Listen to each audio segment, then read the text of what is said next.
So my name is Pedro Cruz. I'm known as Mr. Flakoveli. I'm a photographer blogger from the Boston area. As far as my experience with photography, I would say I go back as far as childhood. My mother's always had a passion for photography. As far as my own creative adventures with photography and my own teachings, it started in my freshman school year in Bunker Hill College.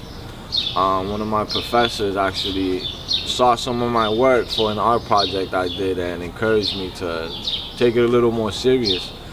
So it's been about, I'll say, 6 years that I've been really doing it, with the passion for creation. My mom, ever since I was little, my mom always took pictures. Like, I'm talking about everywhere we went, every vacation, every dinner, every family event. My mom was always taking pictures by the dozens, and I hated them. Me and my brothers used to hate pictures because of my mom. Everywhere we would go is like stand by this tree or stand by this rock or do this and do that. And she was always into documenting our lives and us growing up. A Christmas came, my father gave her a brand new camera, so she had an extra point and shoot camera. And it's the basic little cameras that you literally point and shoot, that's why they call that.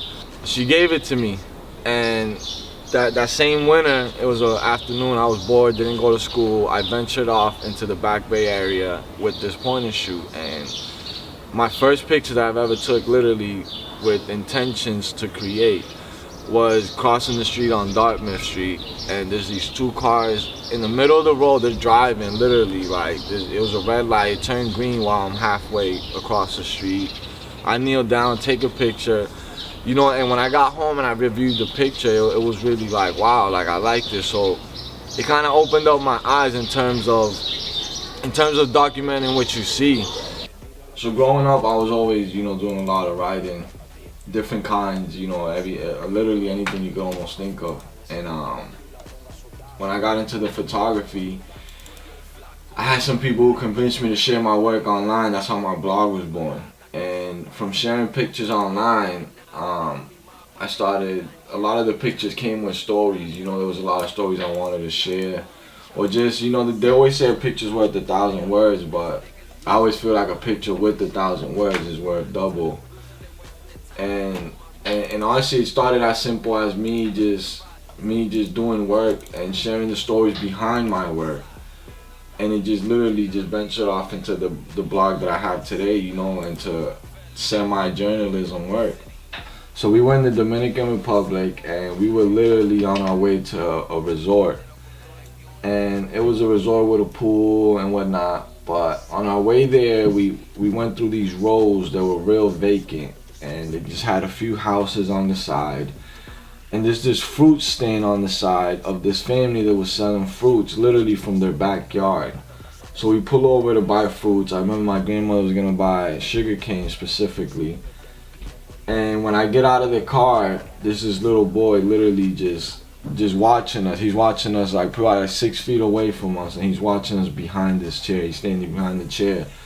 So while everybody's purchasing and everybody's mingling with the market owner, I went off and I mingled a little bit with the kid. I captured this moment, and this is actually one of the most known pictures from this project that I did. It's always being talked about as the boy with the lemon.